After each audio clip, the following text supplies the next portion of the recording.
The Afterdeath Journal of an American Philosopher, The World View of William James, by Jane Roberts. And this is Chapter 10, Man in His Times, Reincarnation, the Atmospheric Presence and Knowing Light. Friday morning, April 15th, 1977. And this is Jane speaking now, and she says, strictly speaking, James's March 29th passages should go here, since that is the order in which the material came. I felt that I'd picked up this April 15th passage out of place, as it were, for whatever reason, and that it should actually go at the beginning of this chapter. Following this individualistic but quite universal statement of man's plight in dealing with time, James launches into some of the most excellent material I've ever read concerning life after death, and the nature of the psychological medium in which existence itself takes place. I feel strongly that James's passages about his times was meant to initiate this material, not to interrupt it as it actually did in the order of its reception. When I wrote it, I felt that I'd missed it earlier. No place else have I made any changes in the manuscript, and in moving this passage up, I feel I am in keeping with James's intent. And now we hear from William James himself. My own dying was a relief, and I am convinced now that a person fits together with his or her time in a certain fashion. That is, whether people are comfortable or uncomfortable with their time, they fit within it, are automatically attuned to its overall challenges and conditions, and even their talents and abilities are peculiarly suited to their historic period. After a while, the fit is not as comfortable as it once was. The fabric of time rubs. The invisible seams that connect the person with his times begin to fray. For a good portion of his life, a man so identifies his own purposes that with the general conditions of his historical period, that the two seem one. Instead, a man's purposes slide up like a zipper, up and down, connected to his times, as the zipper to his jacket, with so much mobility and no more.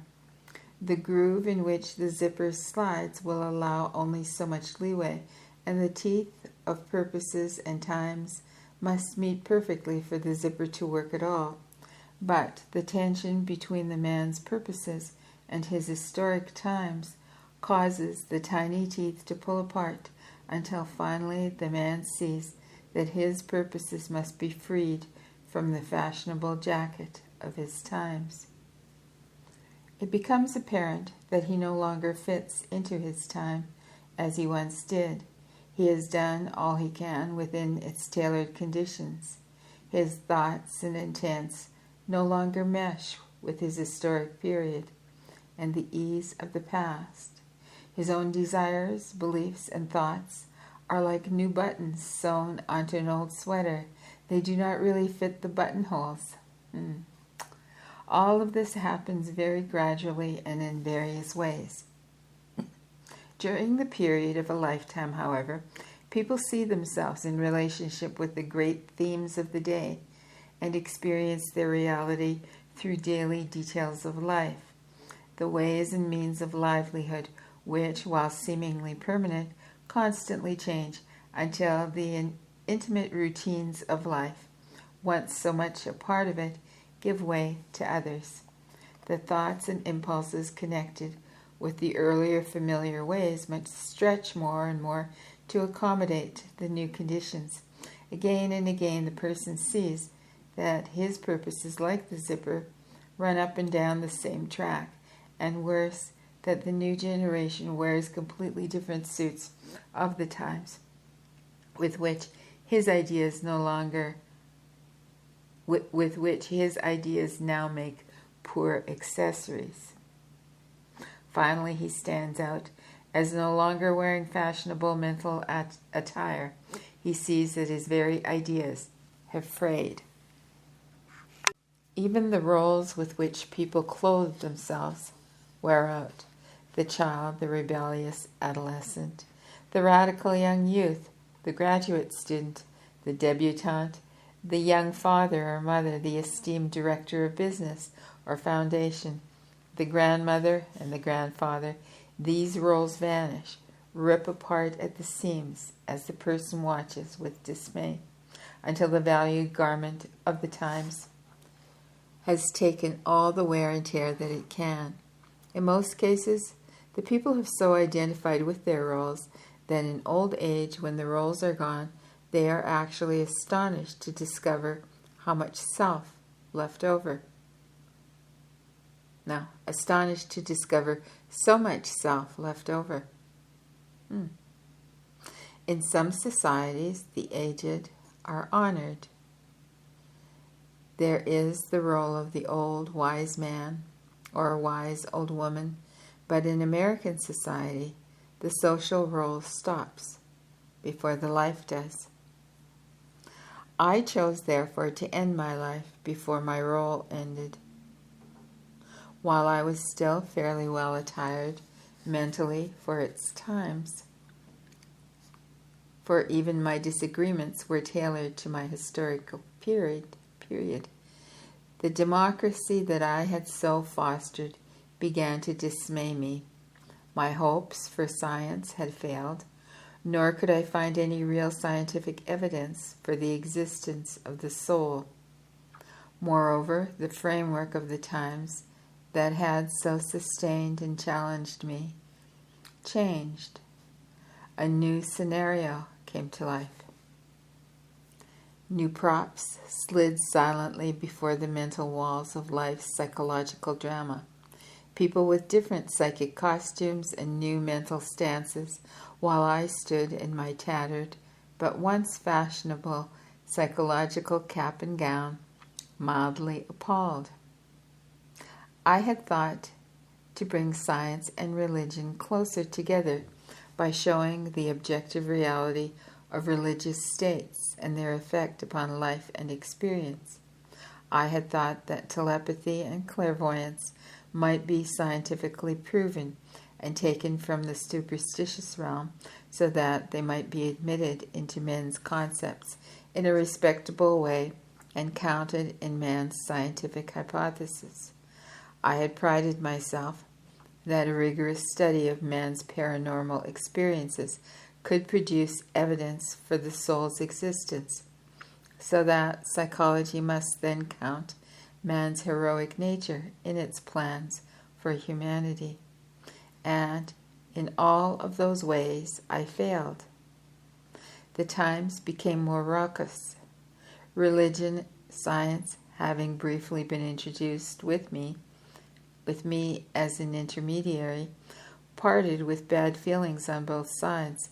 The scientists became more aloof, cooler, more academic. The religionists more emotional and less reasonable.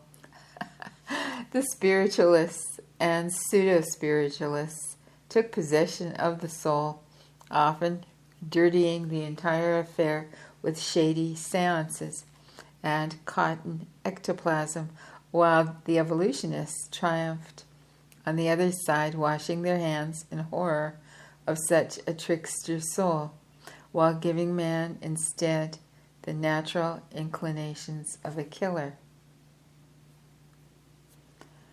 One speaks the language of his times, no matter what the meaning of his words or how ahead of times his philosophy seems to be.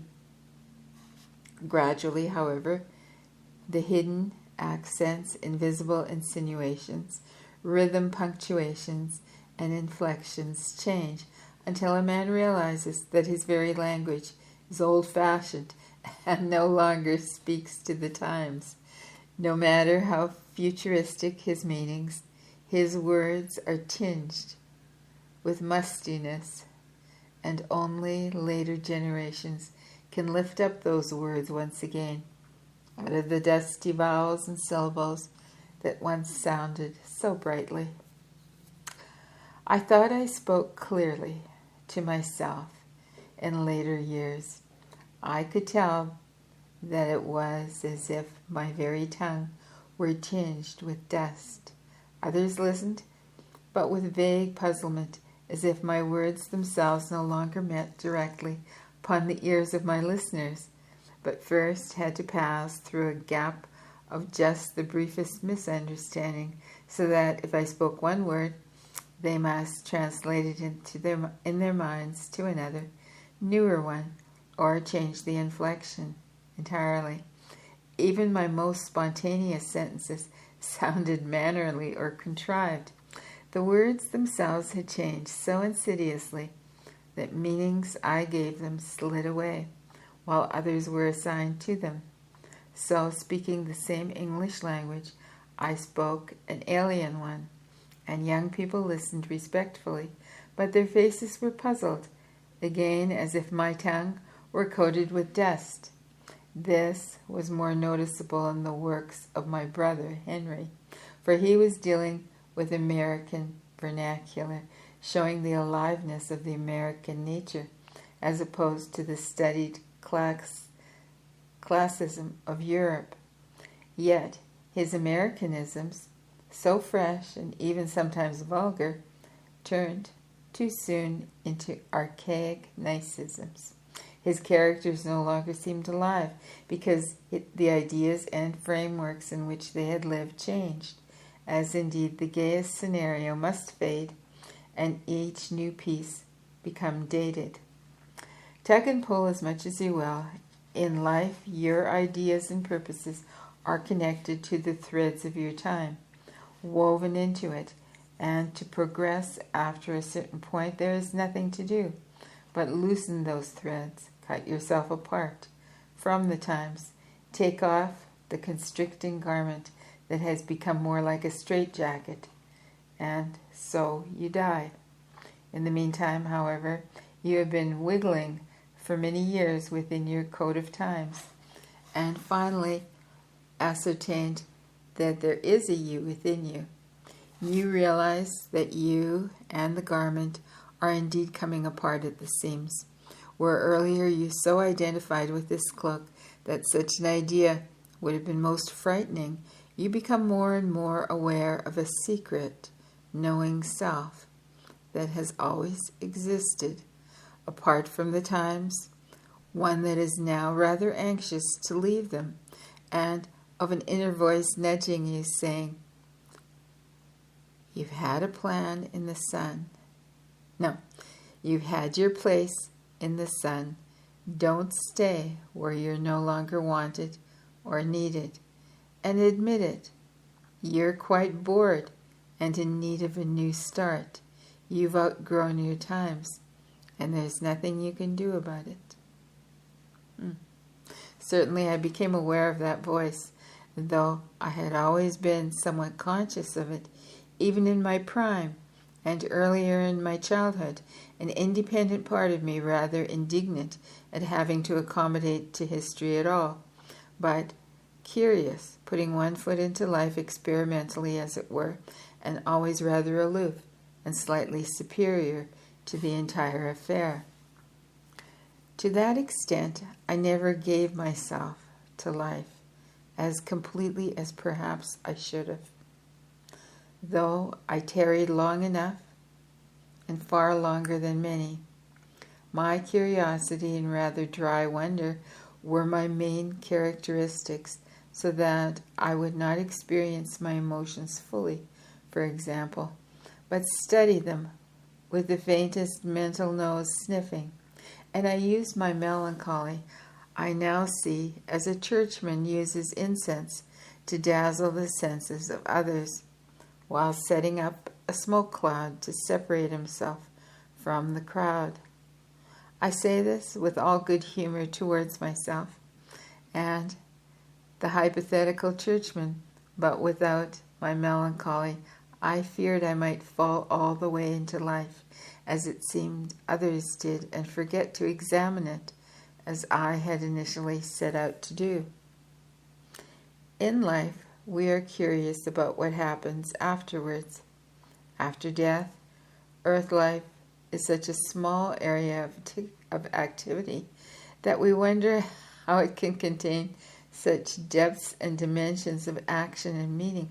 I used to wonder at the hidden microscopic life that teemed in a puddle, or imagine the infinite space a pond must have to a tadpole, or strain to understand what busy relationships must go on between even the smallest of insects. All of these were closed off to me. So now Earth life seems incredibly small in that respect, yet amazingly active, packed with events, as a puddle with drops of water, each seemingly separate, each yet connected. I wonder that I ever put myself into that context. At the same time, that experience added immeasurably to my existence. But I do not wish to repeat it.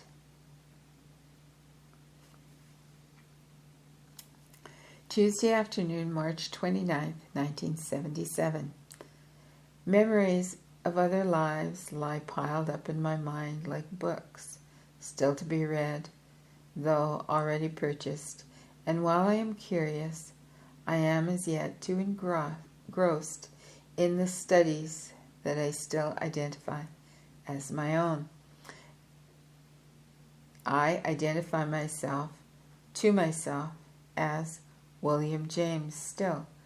Then, knowing that this is somewhat like a psychological convention that simply makes experience more orderly, and since I am intrigued with the tensions and relationships between orderliness and creativity, I enjoy preserving this particular convention while seeing how far I can creatively push its barriers.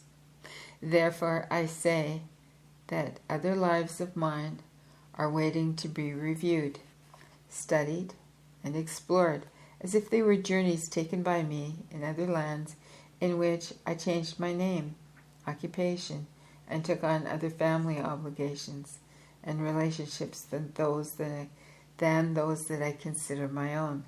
I realize, nevertheless, that some of those other selves may well consider my life as belonging to them, and they may well explore the life of William James from their own standpoints as peripheral to their own interests, pursuing it as you might study perhaps the life and times of a favorite historical character to whom your family tree says you are related. Only in this case, the study would be far more intensive, so that the times would come alive on the invisible parchment of my mind, and not simply appear as illustrations in a book. So there is much about the organization, affiliations, and groupings of consciousness that I do not know. The dead soon learn, however, that the mind itself is a vast threshold, reaching into infinite depths of experience. The experienced self is small as a tremendous gnat. Now, as a tremulous gnat, by contrast.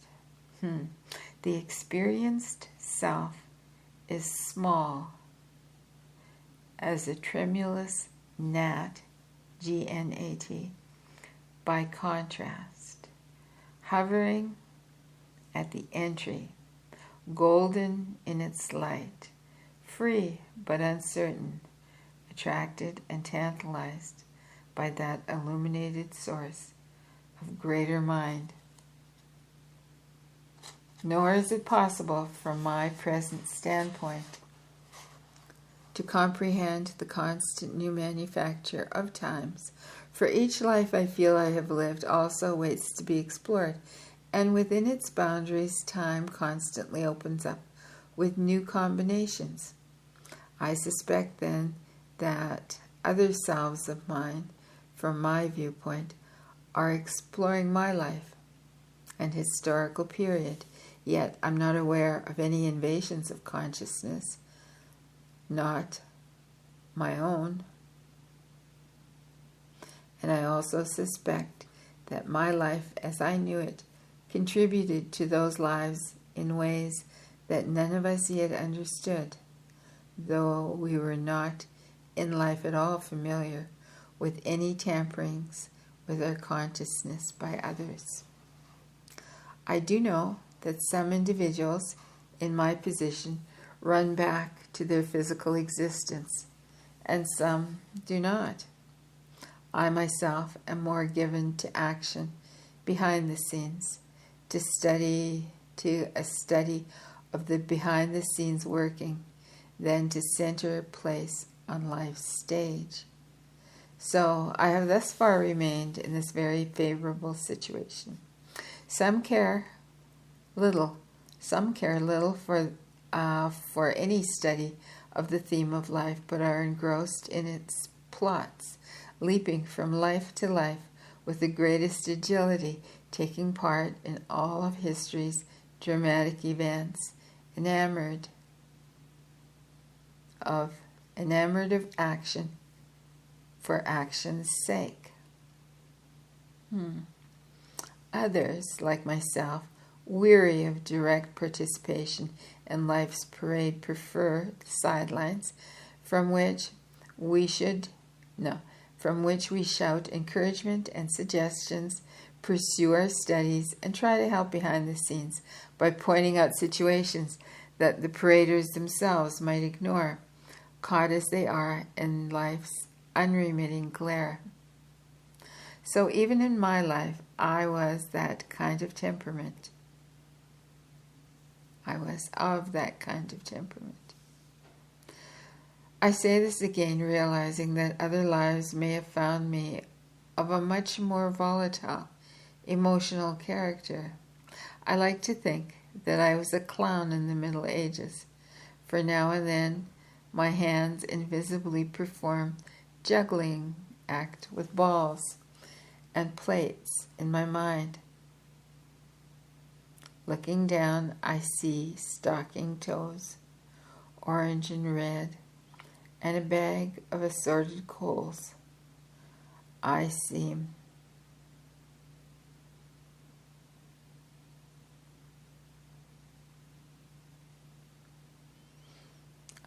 possessed of a bitter humor, completely lacking in graciousness, but filled with an angry fire formed of resentment, so that the exaggerated smiles of my performing face mock those who smile back. This, I believe, was a tiny kingdom, where first in the streets and later in the court I was a jester, whose jests were innocent of love or compassion. Yet the vigor I sensed there, the explosive emotions ever shooting forth blackly as pirate jests, stirred a remote excitement. So when I feel that the time is right, that life so different from my own may be my next project to see where it went wrong, if indeed it did, and to discover what abilities of mind or temperament were shown that I should learn them. Does that clown explore my own past life now? Does that clown explore my own past life now? I wonder. I can imagine him sometimes in my own old study, or walking with my cane down to watch the ships. I see him in my world that was surrounded by a vast land of plenty, without a king or court, and think that his humor would be less deadly, tempered, and that, perhaps, he might smile honestly with an open face. If such is possible, I might place myself in his world, seeing it with my scholar's eyes. Would I develop the same dark humor? I do not think so. And yet, My own melancholy and nostalgia were tinged with a strange edge of irony that never in life left me. Again I wonder, was that cheerlessness the legacy of my bitter clown?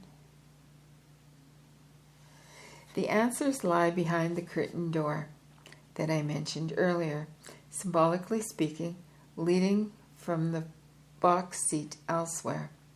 Yet, so far my attention is riveted upon the stage where the actors, the paraders, still march, while I compose these commentaries at my leisure. Still, you might say, the gentleman of class, holding on to my cherished characteristics as the gentleman does, to his favorite waistcoat, gloves, and cane, still wearing the attire of the mind as I have known it. So, I am forth to set it aside, and yet certain that at the same time that I shall do so, yet I enjoy this interlude, this intermission, and this journal, like notes written between the acts on a theater program that I shall later cast away. Nevertheless, I feel myself growing out of myself in a certain fashion. My adopted characteristics are becoming too small and cramped to contain my new growth and development, and I will move on, most certainly, to larger psychological quarters. It is not only the physical body we outlive, but the psychological house that we have chosen. First, after death, we add new rooms and suites to accommodate our greater experience. But it is soon obvious that the entire structure has had its day. We must move out of it completely. This journal will be left behind, found second-handedly in someone else's mind, quite like an antique book discovered in an attic, mixed with cobwebs, but caught in the rays of the afternoon sun that filters across the attic, so that the title of the book glitters, for these thoughts are filtered through another's mind, fluttering downward from my box seat to the attic of that mind, while the earthly writer has to rush up the dim stairway, awaiting in the emptiness, searching for new pages with mental hands wide open. I do not know when I will finish this composition, but I will suddenly know that I have added my last comments, written my last words, as a tenant of a present psychological manse, and will then move into the larger framework of myself, which I feel is being constructed. So perhaps the actor might want for the best, for the latent. Let me start the sentence again.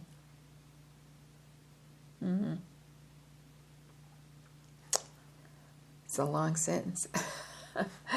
I do not know when I will finish this composition, but I will suddenly know that I have added my last comments, written my last words as a tenant of my present psychological manse, and will then move into the larger framework of myself, which I feel is being constructed. So perhaps the actor might wait for the latest set to be prepared before he can make his entrance. Wednesday afternoon, March 30th, 1977. Two elements in my present state are particularly significant to me when I compare it to physical life.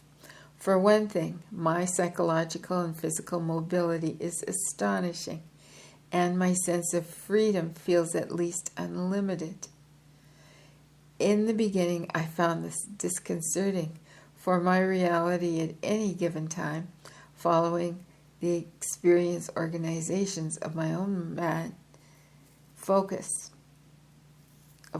making and focus, the bounds of creaturehood, morning and evening, time, even pain, birth, and death, impose a certain order from which the living cannot stray. My state of mind was one of confusion for a while.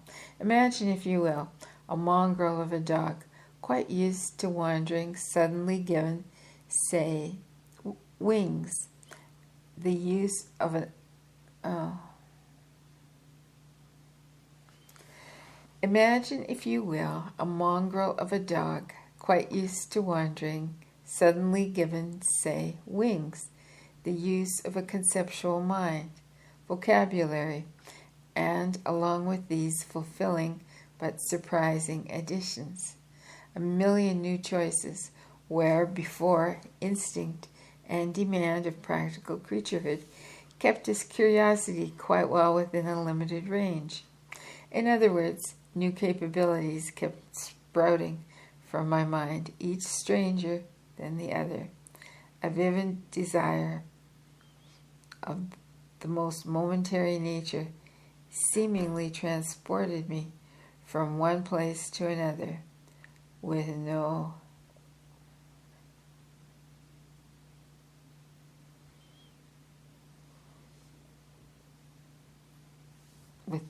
transition or preparation. Exhilarating and unsettling.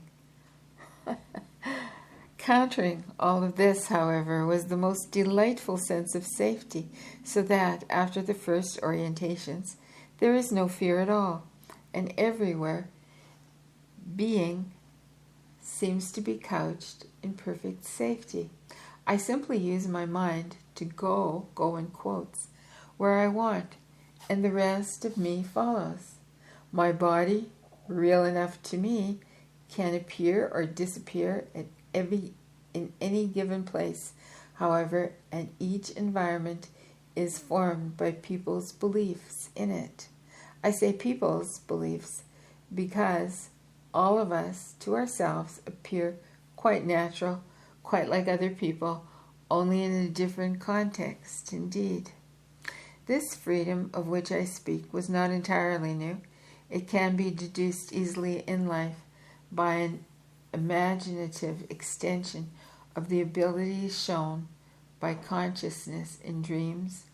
Only here, those extensions are the new facts of life, if you will. If you will forgive the term, and must be mastered. The conditions after death, while consciously dealt with, are similar to dream states, while the additional self-conscious manipulations. Let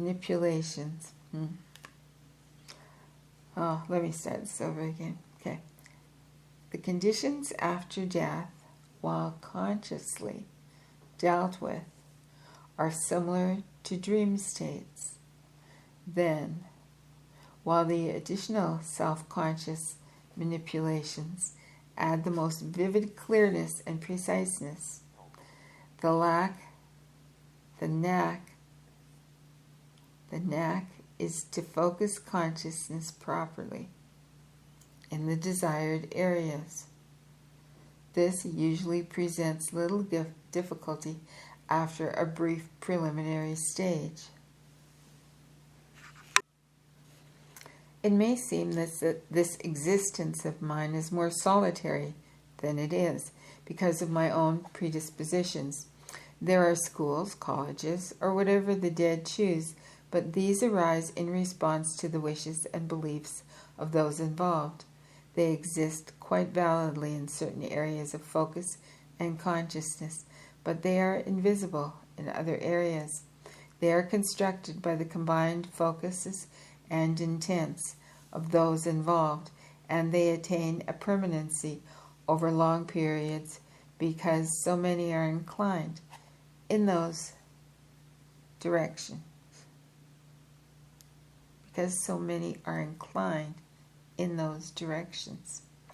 I could visit such institutions by desiring to do so, changing the state of my mind and therefore transferring myself to a location that exists only to those in the same psychological state.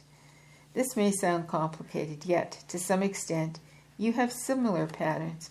A living person, utterly uninterested in learning institutions and indeed ignorant of them, a native in the deepest bush country, say, would have no practical knowledge of a university.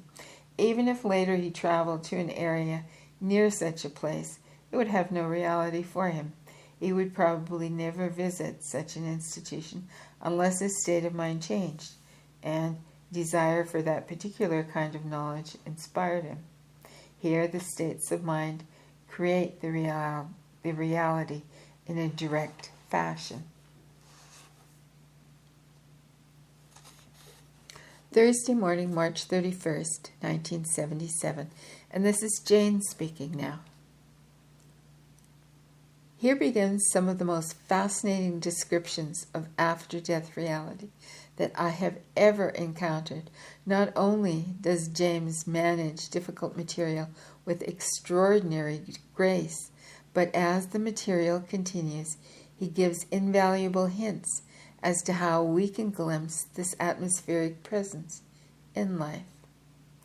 From here on, James soars, his curiosity and intuitions seeking the eternal foundations from which all realities spring. I was very touched by all of this material.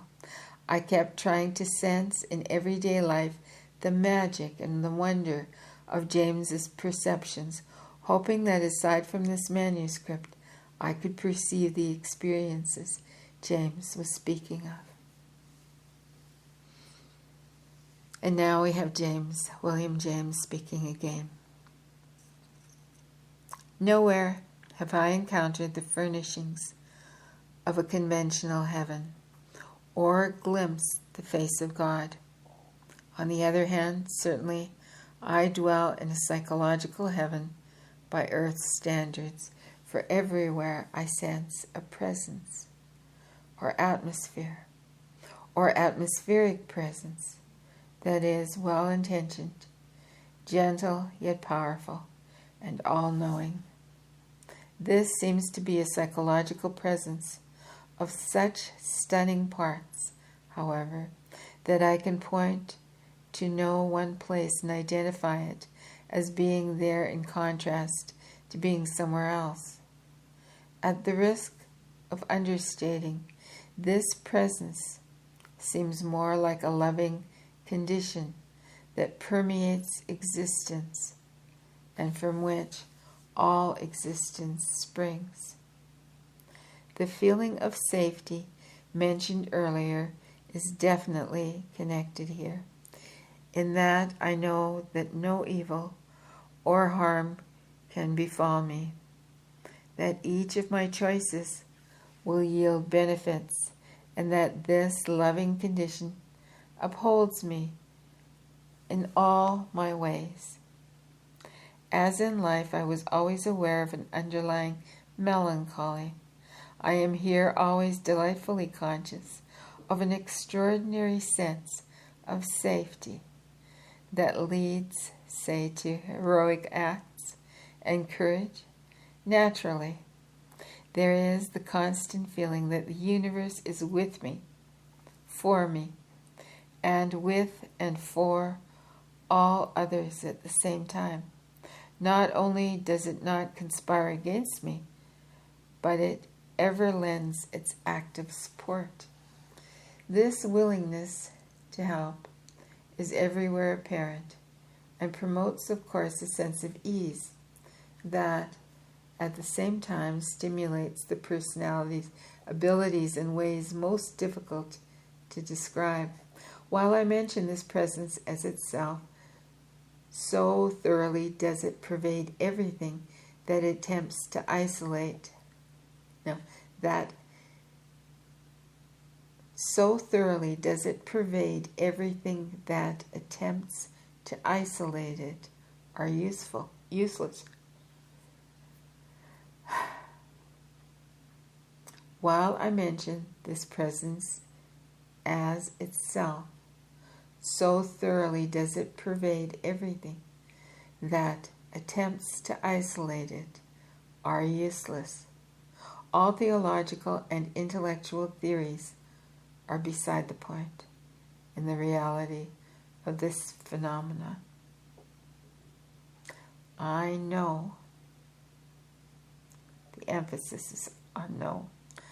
I know that this presence or loving condition forms itself into me and into all other personalities, that it leads itself actively to seek my good in the most particular and individual ways, yet that my good is in no way contrary to the good of anyone else, but beneficial.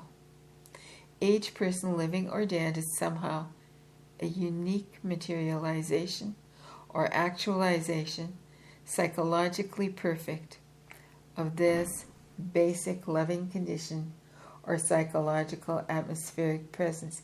Each person is himself or herself and an agent for the universe at the same time.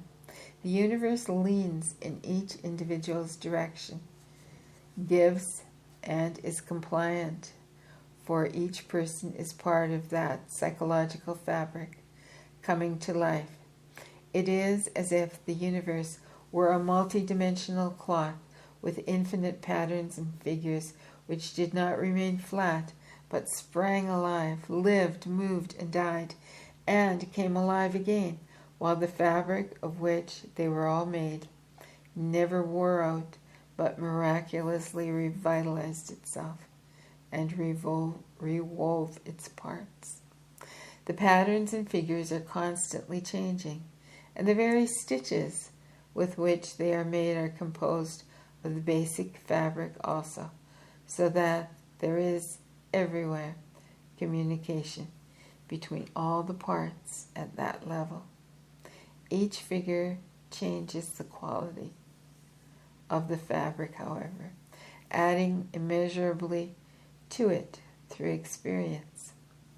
For each life multiplies the actions possible to all of the others on this common level. Yet this is not known to me without evidence.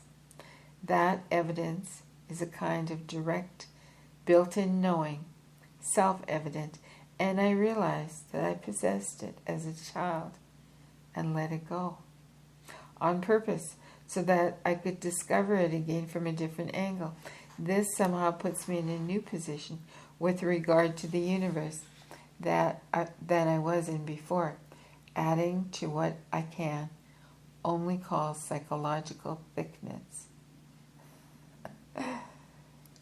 Each living person goes through that process to some degree, and what is discovered is not the same truth that was momentarily discarded, but involves a new comprehension of the self from a different angle of reality. Each time we take on a new identity, this process is one by which the universe realizes itself anew as us and as itself, and in which the identity comes upon its innumerability, in which the identity comes upon its innumerability. I've got the wrong word here. Just a minute, let me start that again. In which the identity comes upon its invulnerability from a different standpoint. Obviously, there is much here that I have not learned, but each new life is begun with the knowledge of basic safety from a threshold of security large enough to sustain a physical existence. There are again other groupings of consciousness, alliances in which identity groups together psychologically, as do people on earth, physically, in nations. These consciousnesses retain individuality while joining together in joint purposes. pooling separate viewpoints into psychic composites that I do not pretend to understand. The living often equate death with darkness, for how can the dead see? Even if the spirit hovers beside the body, the corpse's eyes are closed. How can the spirit have vision, disconnected from the organs of sight? Yet, here I am, surrounded by illumination that emanates from everywhere, colors more sparkling than any I knew on earth, a light of enchanting varieties, not even or monotonous. A light of enchanting varieties, not even or monotonous, but seemingly alive in its own fashion. It emanates from what I see, but also seems to be inherent all about me, whether or not there is anything to be perceived otherwise. In life, I saw brilliant lights sometimes, with my eyes closed, and on other occasions, some small objects or shapes. This light is similar, except that it is more mobile and possesses qualities not normally associated with light. I would say it was a knowing light, existing everywhere at the same time, transparent in quality when it exists alone or independent of a visible object or shape. While I am tempted to say that it moves in waves because of its mobile nature, this is not true. Instead, it appears out of itself at each and every conceivable point in the universe.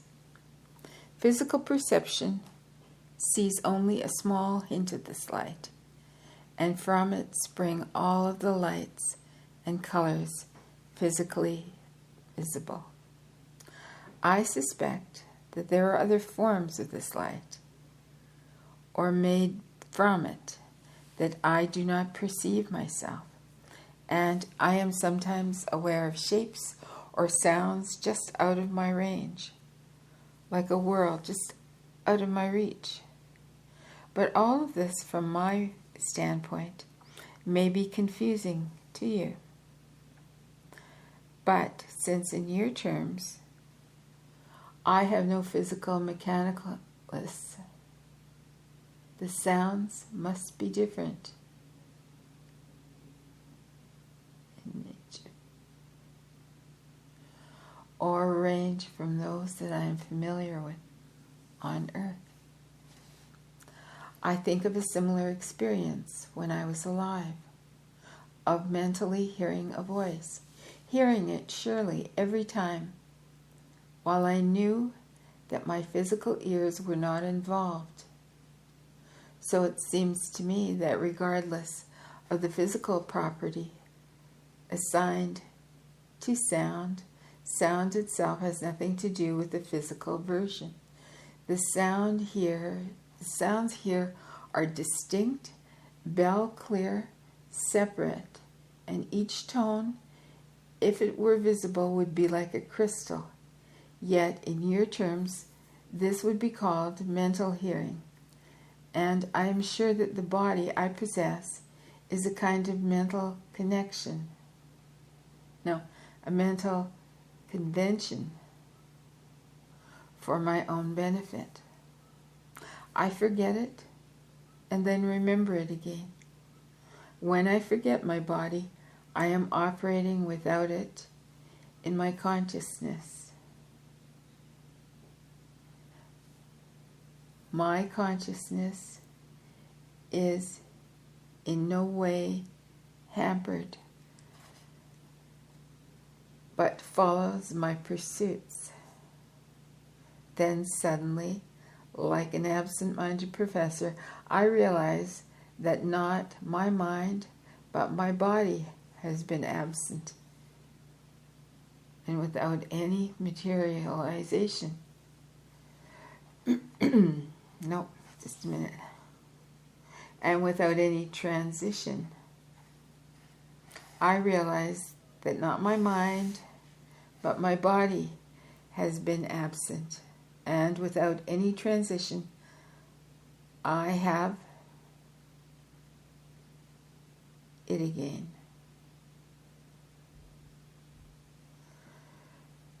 So most likely it is created unconsciously out of the habit. Nor am I frightened or more momentarily disoriented.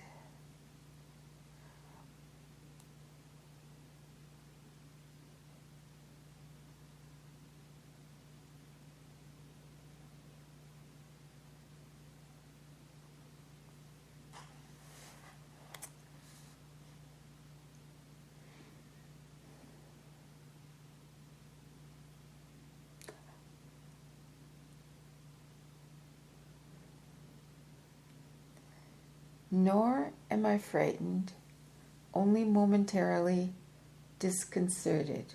When I discover its absence, I retain it automatically. As on earth, I might pause at a door, ready to go out, and remember my hat, putting it on without a thought.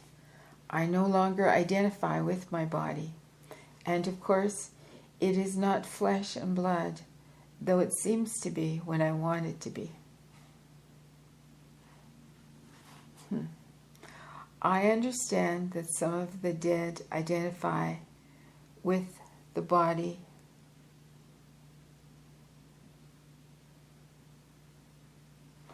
for periods that for longer periods than I, and that different personalities vary in the easiness with which they learn the afterlife conditions. These conditions themselves vary, accounting no doubt for the many misconceptions about death and dying that are encountered in life through those communications that do take place. I connect the knowing light with the well-intentioned atmospheric presence mentioned earlier, since both have been a constant in my after-death experience thus far. And I study this phenomenon rather steadily at times, reminding myself of a caveman or other prehistoric man looking up at the sun and trying to understand its properties. Specifically, I have not called that knowledge light. Specifically, I have not called this knowing light an entity in terms of parenthood, yet I am sure that it possesses a psychology for divorce, yet I am sure that it possesses a psychology far divorced from any with which I have ever been acquainted.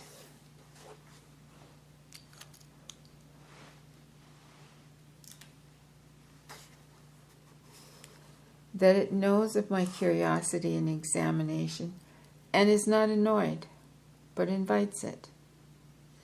This presence must be termed as atmospheric.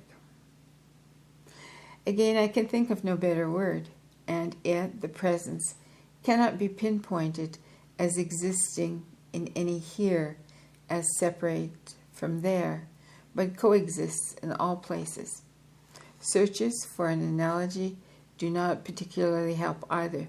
The closest idea I have is to compare this atmospheric presence with the quality that exists on most ideal days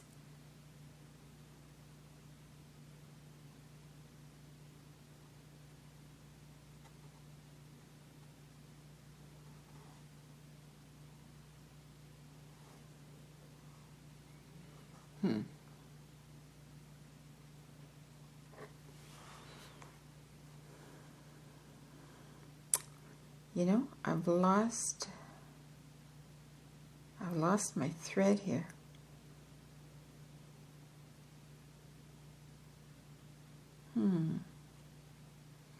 Okay, here I am. All right, the closest idea I have is to compare this atmospheric presence with the quality that exists on the most ideal summer day, the delightful, enchanting scent and the touch of the air itself seems to be imparted everywhere, so that flowers, grasses, trees, people, mountains, valleys, all seem to lie in its enchantment and to add to it. So this atmospheric presence with its knowing light has the same effect both psychologically and in my experience of everything else that exists outside of me. Surely such a summer day seems benevolent, alive, and has a buoyancy that is added onto other seasons. That is, an extra appealing aura seems to be imparted to earth on such a day. No doubt this is the reason that many spiritualists referred to after death as Summerland. But as a psychologist, I'm fascinated by something else. I know that this atmospheric presence does not have what I refer to as human characteristics, yet it does possess characteristics of an emotional nature, and it is this exuberance, this well-intentioned quality that psychologically supplies my psychological atmosphere that corresponds to the physical atmosphere of an ideal summer day. The summer day, however, must end and dust fall with a certain sadness upon man and beast alike. The summer's beauty rests in the very impermanence of its existence. I always enjoyed the changing seasons, wondering that others in more even climates did not get bored with the sameness of the weather. Yet this atmospheric presence is ever-changing, while in a strange manner remaining the same. I theorize at times that it is the combined consciousness of the entire universe, by whatever description, existing within all consciousness, yet apart. At the same time, I am sure that more is involved. Nevertheless, in this light, the conditions of existence are the most supportive and encouraging imaginable. Well, that was a rather long chapter, but interesting. Chapter 11 is called The Divine Mood. The Divine Mood. Can't even think what that would be about.